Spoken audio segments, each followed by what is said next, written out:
So this is a simulation of an injury we had come into the training room. It was a track person who had pain kind of radiating from the inside of her knee.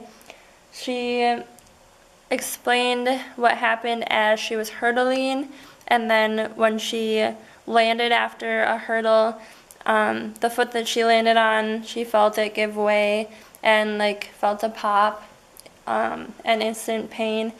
And she had never had any knee injuries in the past in either knees, and she was completely healthy besides her knee injury. And her pain level was an 8 out of a 10, and she had a lot of swelling as compared to the other side. And it was red and it was hot to the touch.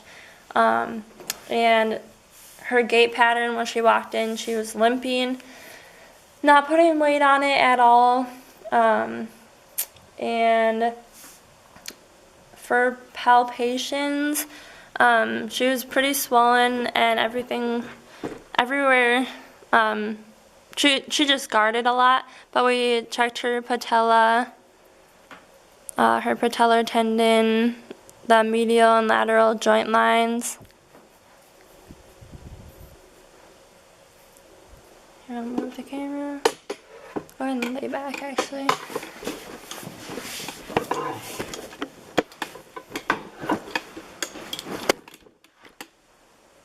Bend your knee.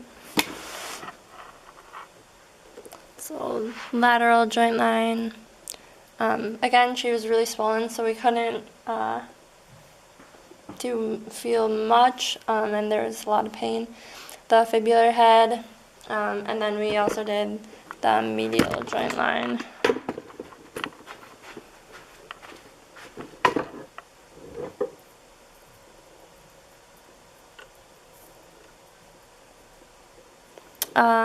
And then if you flip over on your back, or on your stomach,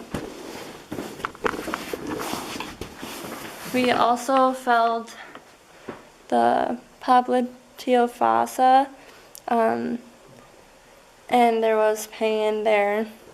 Okay, you can flip back over.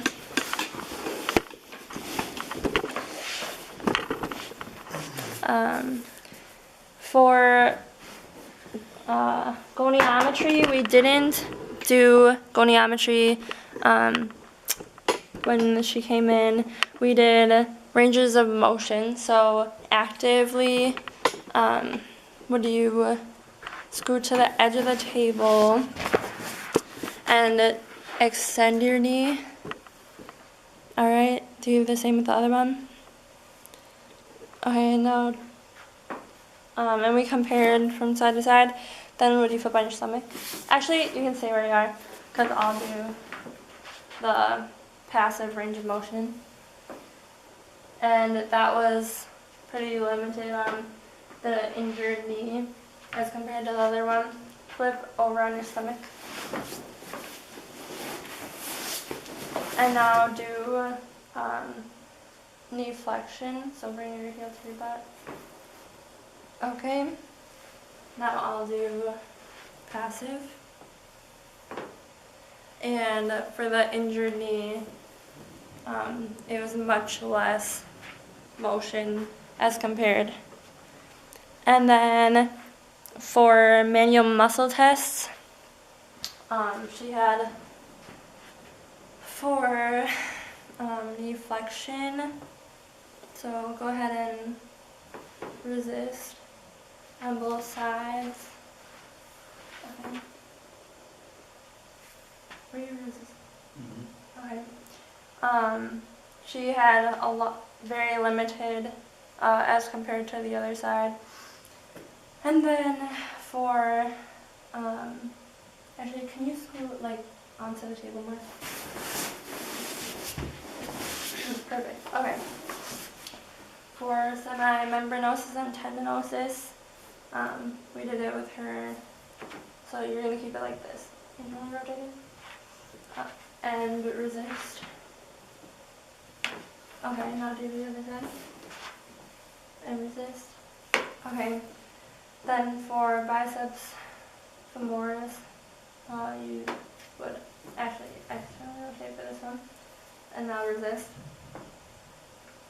Okay. Now it's kind of there's a big loss there in strength also. Then you can flip back over and screw to the end of the table for the extension. Let's see. Okay. Go ahead and resist. Okay. And resist. Okay. And then for sartorius, you're going to take the heel of your opposite foot and like go like this. And I'm going to resist you up here, so scoot off the table a little bit more. Alright, go for it. Okay, the same. Okay. And that was less as well. Not as much strength there for all of those. And then for special tests, we did, so scoop back. We suspected an ACL or a PCL. So I'm gonna move the camera here.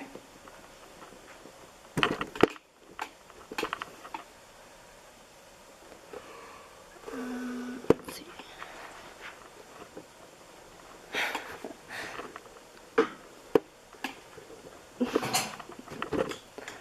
Okay, I don't know where to put this.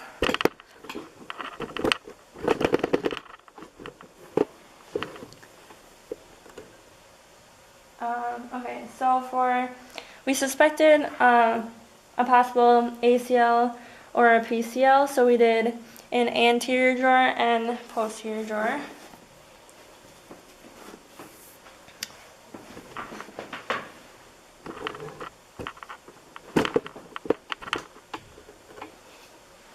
So anterior drawer, and the anterior drawer was positive. So then we also did a Lockman's. So go ahead and let's turn you down.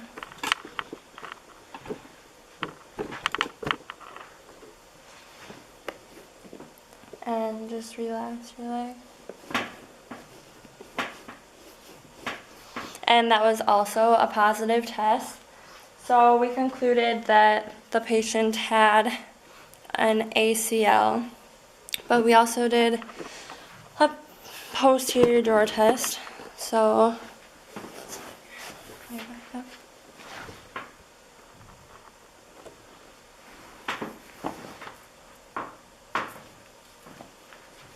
and that was a negative.